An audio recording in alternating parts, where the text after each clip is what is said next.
여러분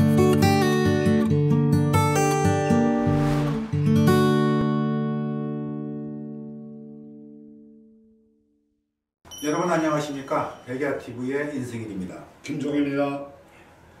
네, 백야의 능참봉 우리 김종혜 관장님을 모시고 아주 재밌는 독립군 이야기 아재독설 벌써 오늘 11번째인데 오늘은 지난번 편에 이어서 대한광복회 2부 이야기를 여러분께 이어서 보내드리겠습니다. 자, 이제 공포의 의열단 대한광복회 어느 정도 공포심을 심어놨길래 공포의 의열단이라고 했을까요? 당시에 1915년 만들어지고 창설되고 난 뒤에부터 우리 한반도 내에서 발생했던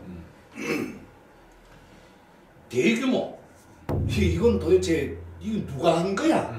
라는 그 신축기무란 그런 작전도 있고 이런 여러 가지 현금 탈취 사건 같은 거 그리고 또 뭐 금강기습 사건 같은 거라든지 이런 게 이게 전부 대한광복회에서 일어났던 것이고 그리고 지방에 아주 열렬한 친일 부호들이나 그 친일 몰입애들 이런 사람들이 사정없이 척결이 되는데 그 또한 대한광복회가 근데 지난 시간에 점조직 이야기가 점조직 이야기였어요. 이 점조직으로 이루어지고 워낙 비밀리에 움직이다 보니까 도대체 그 각각의 어떤 여러 단체들이 했느냐 아니면은 센터가 있어가지고 그걸 조정하는 어떤 그 중앙기구가 있느냐 중앙기구가 있다면은 이거는 일본으로서는 뭐 엄청난 그 사건이거든요. 그렇죠. 그래서 이 범인을 찾기 위해서 현안이 됐는데 결국은 어떤 조직인지 모를 정도였습니다. 뭐 전혀 알 수가 없는. 네. 그러면 그 점조직도 점조직이고 비밀을 지키기 위해서는 상당히 뭐 여러 가지로 그 작전이라고 해야 될까요? 그죠? 어떤 작전들로 이렇게 움직였을까요? 대표적인 게 연통을 넣는데 예를 들면 저기 북만주까지도 있었거든요. 근데 본부에서만 아는 겁니다. 너는 누구한테까지만 전달해줘라. 그 이후에 가면 모르는 그 다음 선은 모르는 거죠. 그런 어떤 비밀 조직이나 또는 자, 이 편지를 너는 뭐 예를 들자면은 단동역 몇 시에 어디에서 어떤 사람한테 접선해가지고 이 편지를 전달해줘라. 근데 혹시나 싶어서 그 편지를 열어봤어요. 만약에 이를테면 열어봤어요. 전화기 몰라. 백지야. 이걸 전달해주란 말이냐? 근데 받는 사람은 알아요. 최종 그 수납자는. 이게 뭐냐면 여러분들 한번 실험해 보십시오. 집에 있는 천일염으로 신한 천일염 농도가 진해야 되겠네요. 네, 그걸로 물에 접시에 물 조금만 해가지고 그걸 소금을 녹인 다음에 이 빈 펜으로 글씨를 한번 써보세요. 써가지고 말린 다음에 아무것도 안 보일 겁니다. 아무것도 안 보입니다. 신종이에 뭐 소금물로 쓴 거니까. 네. 근데 그걸 불에다가 요렇게 쬐십시오. 약간 노릇노릇하게. 긴 꿀도 없이 노릇노릇하게 이렇게 긴 꿀 정도입니다. 그렇게 딱 하면요 글씨가 놀랍게도 저는 직접 실험을 해봤죠. 이게 정말 되느냐? 무슨 글씨가 무슨 색깔로 나와요? 노란색으로 나옵니다. 노란색으로 태우니까. 근데 테두리식으로 나옵니다. 아주 신기합니다. 그런데 이제 이것도 있다고 그러더라고요. 신분을 확인하기 위해서 뭐 예를 들면은 뭐 종이를 이렇게 찢어진 종이를 서로 맞춰봐 이렇게 하는 그건 이제 아주 고전적인 방법인데 대한광복회가 그런 그게 일종의 비표입니다. 비표를 그 소지하고 아니 저 회원이면은 회원 뭐 증명 예, 그 뭐 개구리, 가재 뭐 이런 거 전부 다 붕어 뭐 전부 다 대한광복회다라고 저 사칭하고 다니면 그게 대한광복회입니까? 그렇죠. 그래서 대한광복회의 그 강령을 보면요, 이 의연 활동을 하는 데 있어 가지고 무서운 그 내용들도 나와요. 그 저 뭐야 이 조직의 비밀을 발설하거나 안 그러면은 조직의 법에 따르지 않으면은 조직의 법에 의해서 척결한다. 그게 그 결의문이란 실천강령 예, 그 부분이 강령에 나옵니다. 그래서 그만큼 엄격하게 그걸 다뤘다는 거죠. 그래서 뭐 암행어사 마패보다도 암행어사 마패야 요즘 인사동에 가면 많이 살 수 있지 않습니까? 그때는 조작을 할 수 없도록. 맞아요. 네. 암영어사 마패가 인사동에서 나뒹굴고 있습니다 요즘에는. 네. 자 그러면은 그때 이제 아까 말씀대로 뭐 단동에도 우리가 뭐 삼달양행도 있었고 지난 시간에 말씀하셨죠. 장춘에도 삼원양행이 있었고 그런 것처럼 이제 외국에도 그 발판이 이제 거점이죠. 많이 이렇게 돼 있었는데 그 부분은 어떻게 왔다 갔다 하면서 그런 역할을 하는 분이 있었겠죠. 만주예 같은 경우에 아주 유명한 분이 계셨습니다.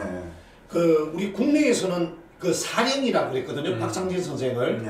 그러고 나서 부사령을 만주에. 그러니까 큰 지점은 우리 한반도. 그 본부는 그 대구 저 양령시장에 있는 삼회고.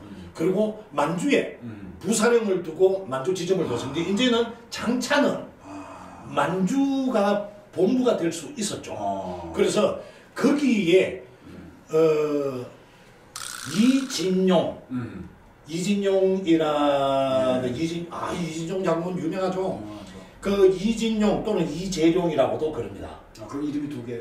그 이제 가명도 쓰고 그렇죠. 석두 이상용 선생만 하더라도 그 이름이 세 개.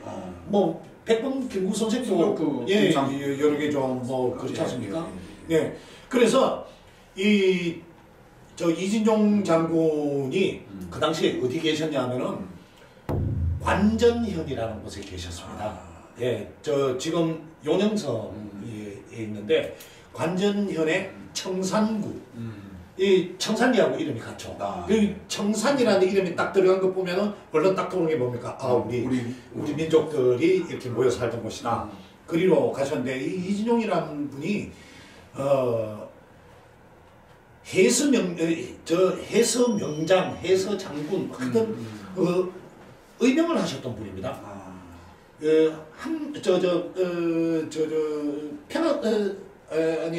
황해도 분이거든요. 황해도 분인데 황해도에서 유인석 장군 휘하에서 유격대장을 하시면서 의병 활동을 시작해가지고 아주 명성이 높았어요. 그러다가 이제 일제가 이 검거하기 위해 가지고 수배를 하면서 중국으로 망명을 하십니다. 그러면서 우리 저 한일 그 병탄이 되기 전에 강제 병탄이 되기 전에 1909년도에 이미 북만주로 일찍 가시거든요. 그러면서 1911년부터 이 청산구에서 자리 잡고 계셨습니다. 근데 그 부인 그 처가도 의병 출신들이죠. 그래서 거기에 계셨던 분들이 전부 의병 출신들이 거리로 가가지고 다시 거기서 독립운동을 또 계속하셨던 분들입니다. 그런 분이신데 유명했죠. 그러니까 이제 이 박상진 선생이 같이 이 독립운동을 하자 그러시면서 당신이 만주 지역에 지금 초기지 않습니까? 그렇죠. 이미 그러니까 이 독립운동가들한테 사이에 의병으로서 명성도 높고 하니까 당신이 만주 지역 부사령을 좀 맡아주시오. 그러면서 만주 부사령을 맡겼거든요. 그런 정도로 조직이 벌써 북만주까지 조직이 넓게 탄탄했다는 거죠. 이 대한광복회 활약상을 보니까요. 아까 잠시 이렇게 말씀을 지나쳐 가셨는데 우리가 경주에서 네. 그 일제들 예. 일본 사람들의 그 세금 수송 마차를 습격한다든지 네. 뭐 헌병대 습격을 해서 무기도 탈취했다든지 네. 이런 사건도 저질렀어요. 어떻게 가능했던 이게 일일까요? 언제부터 그런 일이 발생했냐면요. 네. 대한민국에 만들어진 게 1915년 7월 15일이지 않습니까? 네네네. 그해 겨울에 1915년도에 일어난 사건입니다. 7월에 결성했는데 이미 겨울에. 예. 그러니까 그 경주 지부에 있는 지부원들이 예.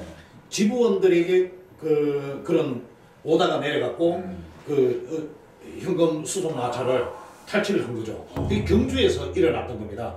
그 전에 이거 TV에도 언젠가 한번 방영된 적이 있는데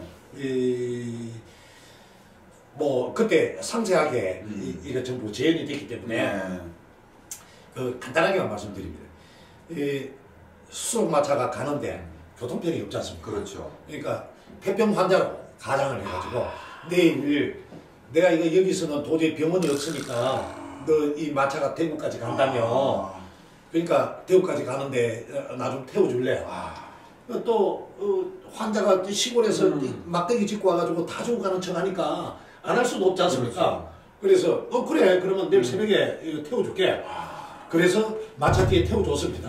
근데 이 사람이 그 현금 수송마차 밑창을 빼고 그리고 흘리면서 갔네요.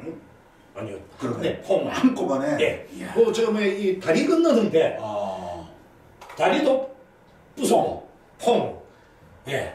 이야. 그래서 언제 빼갔냐? 누가 훔쳐갔냐? 모르겠다. 근데 몰라. 네, 그게 우편마차였어요. 우편마차. 우편은 그렇죠. 계속 전기 왔다 갔다 하지 않습니까? 그래서 거기다가 싣고 가는데 언제 어디서 흘렸는지도 모를 정도로 그렇게 깜짝같이 해갖고 세금도 한번 그렇게 해서. 그럼요. 세금도 빼갔죠. 그리고 또 무기는 또 아니 그런 일을 하려니까 그리고 또 뭐 정말 친일파들 척결하고 하려니까 무기 구하기가 쉽습니까? 그렇죠. 어디 홍범도 장군이 왜 의병이 됐습니까? 이 삼포수였거든요. 근데 총기관리법 우리 지금 총기관리법이 그때 일본 애들이 만든 총기관리법 그게 지금까지도 계속 이어진 겁니다. 그러니까 조선 사람들한테 도금류, 총기류 이 독립군들을 만들고 이런 일들이 발생하기 때문에 그걸 방지하기 위해 가지고 그래서 총기관리법을 만들거든요. 예. 그러면 뭐 그것도 그렇죠. 그 총기관리법이 만들어지니까 그러니까 계속 싸우자는 겁니까? 그렇죠. 예. 그러다 보니까 총기 구하기가 힘들지 않습니까? 그렇죠. 그래서 이거 저거 암살도 해야 되고 하니까 총기가 필요하지 않습니까? 그 5성에서 일어난 일입니다. 일본군 그 헌병대를 습격해가지고 거기 헌병들은 총 차고 있죠. 그렇죠. 긴 총 있죠. 거기다 칼도 차고 있죠. 무기고 습격해가지고 그 일본 헌병대를 갖다가 아작을 내버리고 무기 탈취하죠. 별 사건 다 했습니다. 저기 저 영변 약산의 영변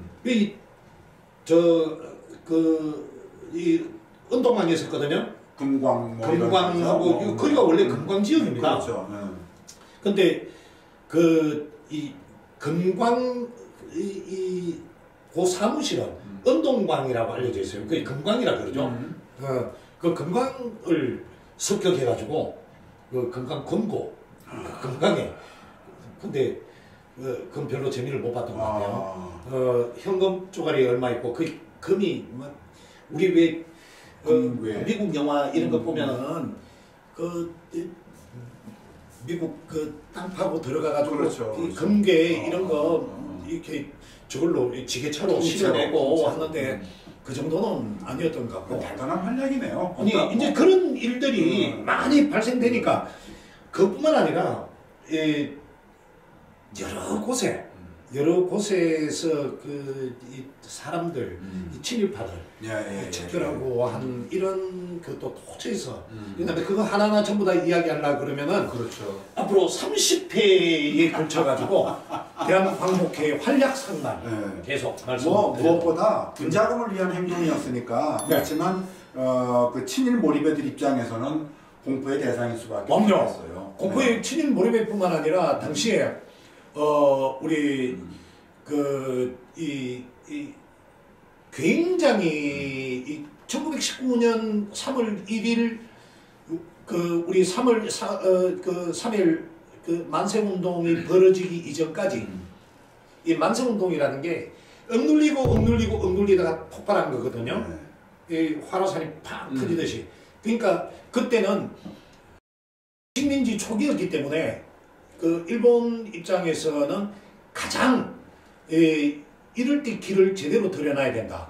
그리고 또 어떤 법을 시행하는 데 있어가지고도 완전히 이 법을 그리고 또 이 제도를 우리 조선 사람 각각 개인한테까지도 우리는 이제 그 일본의 그 하류민이다라는 그 인식을 확실히 심어주기 위해 가지고 굉장히 강압 정책을 시행했었던 겁니다. 그러니까 그러다 보니까 그런 판국의 이런 사건들이 대리 사건들이 전국에 걸쳐서 뻥뻥뻥뻥 터지니까 일본 이 헌병이나 이 순사들 경찰들이나 정신을 못 차리는 거죠. 도대체 감히 뭐 어디 고종이나 뭐 이런 사람들도 숨죽이고 있는데 그렇죠. 조용히 그냥 뭐 이완가 그러면서 뭐 준원 그 은사금 받아가면서 그 높은 놈들은 살고 있는데 도대체 이 정도의 일을 하려면은 얼마나 요즘 말로 하면 좀 속된 말로 하면은 간이 배 밖으로 나오지 않고는 목숨 걸고 하지 않고는 이걸 도대체 어떤 놈이 했느냐 초미의 관심사였죠. 그렇죠. 네. 근데 이제 그때 뭐 보니까 1917년 8월에 포고문이라는 얘기가 나오거든요. 그게 이게 포고문이 뭐냐면은 자 금동광이나 뭐 이런 거 현금 수송마차 그걸 갖다가 그때는 삼성그룹이 있었습니까? 뭐 LG가 있었습니까? 뭐가 있었습니까? 그런데 이 일본 놈들이나 아니면은 일본 일본 기업이나 아니면은 우리 저 매판 자본들 이런 자본들이라고 해도 그렇게 많지가 않았지 않습니까? 돈을 진짜 가진 사람들은 그 당시에 누구였겠어요? 결국은 땅을 많이 갖고 그렇죠. 이거 저 기업 자본이라는 건 사실 미약했거든요. 그러니까 땅을 많이 갖고 땅을 많이 가지면 토들입니다. 그 토들의 그 재산을 모으지 않으면은 안 됐거든요. 그래서 토들한테 전부 포금을 돌립니다. 그래서 좋게 말할 때 이제 그 문구는 구구절절합니다. 한번 그 문기도 언제 한번 해설을 한번 해주시면. 네, 그 전문이 지금도 남아 있습니다. 우리 나중에 시간 날 때. 네, 저희 교과서에 보니까 꽤 길게 나와 있더라고요. 깁니다. 근데 이런 겁니다. 지식인들은 전장으로 가고 전장으로 가자. 가진 자들은 기부를 하자. 내놓자. 그러고 난 뒤에 우리가 독립의 그날을 맞으면 정말 얼마나 자랑스럽겠냐. 그래서 이럴 때 가진 자들이 돈을 기부를 한다면은 이거는 우리 독립의 말 그대로 이 종잣돈이 될 것이다. 크게 얘기하면 그 이야기거든요. 근데 이 포고문이라는 게 만약에 니들이 안 낸다면 우리가 강제 징수하겠다. 거기에 대한 대가는 응분의 대가를 분명히 치겠다. 그러다 보니까 포고문이 된 겁니다. 그 제목도 포고문입니다. 하다 보니까 지금 막 죽어나가거든요. 죽어나가는데 그런 거 심지어 죽은 사람 중에는 우리 해방됐을 때 그 초대 경찰청장을 했던 장택상 그 장택상의 아버지가 장성원이라는 사람인데 대구 위에 있는 칠곡에 있는 칠일 대부호였습니다. 근데 장성원을 죽여버립니다. 적결해버립니다. 돈 내놔라. 그러니까 나중에 요 비하인드입니다만은 그 장택상이나 뭐 이런 사람들이 미국에 유학도 하고 아버지는 죽었지만 저 사람은 맞지 않습니까?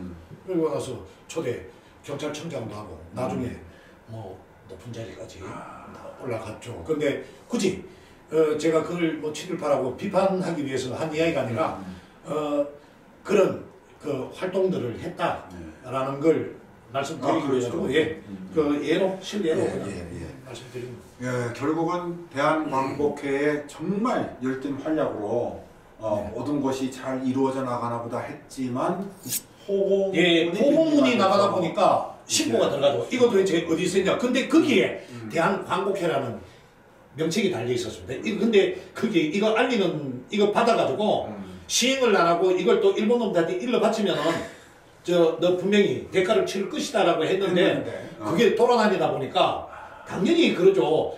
이런 거 왔는데 그렇죠. 나 저 주재소에 안 그러면 대일본 제국에다가 나 돈 많이 낼 테니까 나 좀 보호해 주셔. 그럴 것 아닙니까? 그게 가진 자들의 그 속성이거든요. 그러다 보니까 그게 드러났는데 그게 계기가 된 거죠. 계기가 됐는데 뒤에 이제 그 아주 친일파를 하나를 그 척결하면서 거기에서 잡혀버립니다. 근거가 됩니다. 그 실행했던 우리 대원들 중에 한 사람이 그러면서 너하고 같이 했는 게 누구냐? 그러면서 누구하고 같이 했는 거야. 그러면서 정조직이 탄로가 나기. 이제 너는 네 아는 사람 누구냐? 이제 줄이를 터니까 온갖 공을 다 했죠. 그렇죠. 그러다 보니까 한 사람 막 그러다 보니까 제일 위에가 누구? 박상진까지 드러나게 된 겁니다. 자, 이 대한광복회 얘기만 갖고도 뭐 풀어나가시려면 한 10시간, 20시간 필요할 텐데 그냥 저희가 간략하게 1, 2회로 나눠서 이제 오늘 두 번째 시간으로 이제 마무리를 짓는데 대한광복회 총체적인 얘기를 한 말씀 주시고 끝을 내죠. 대한광복회는 우리가 북만주나 상해 임시정부가 생기기 전까지는 우리 그 한반도 이내에서뿐만 아니라 만주에까지 그 조직을 갖춘 그리고 그 전 조직에 걸쳐 가지고 그 의협 활동이나 아니면은 군자금 모금 활동이 활발하게 일어났던 가장 대표적인 그런 독립운동 단체였다. 거기에 그걸 주도하신 분이 박상진 선생이었고 김자진 장군은 창설될 그 당시에 이미 깊숙이 그 핵심 요원으로 가담을 하셨다. 근데 한 가지 추가적으로 더 말씀드릴 게 있다면은 그때 이 대한광복회의 노백민 장군이나 윤치성 이런 그 우리 군부뿐만 아니라 백산한이제 선생, 최준 선생 이런 분들 그러니까 조선국권 회복단에 있던 그 자본가들, 민족 자본가들 이런 분까지 전부 대한광복단에 모두 소속된 그야말로 우리 민족을 대표하는 그 독립운동 단체가 대한광복단이었다. 대한광복회였다. 여기까지 말씀드리겠습니다. 대한광복회 2회에 걸쳐서 여러분께 말씀을 드렸고요. 오늘 또 아쉽게도 시간이 다 됐습니다. 그래서 오늘 여러분께 이제 인사 말씀을 드리면서 대한광복회 얘기는 이제 오늘로 매듭을 지을까 합니다.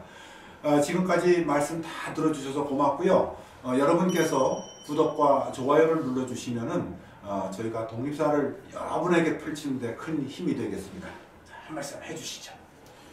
좋아요, 구독 눌러주세요. 감사합니다.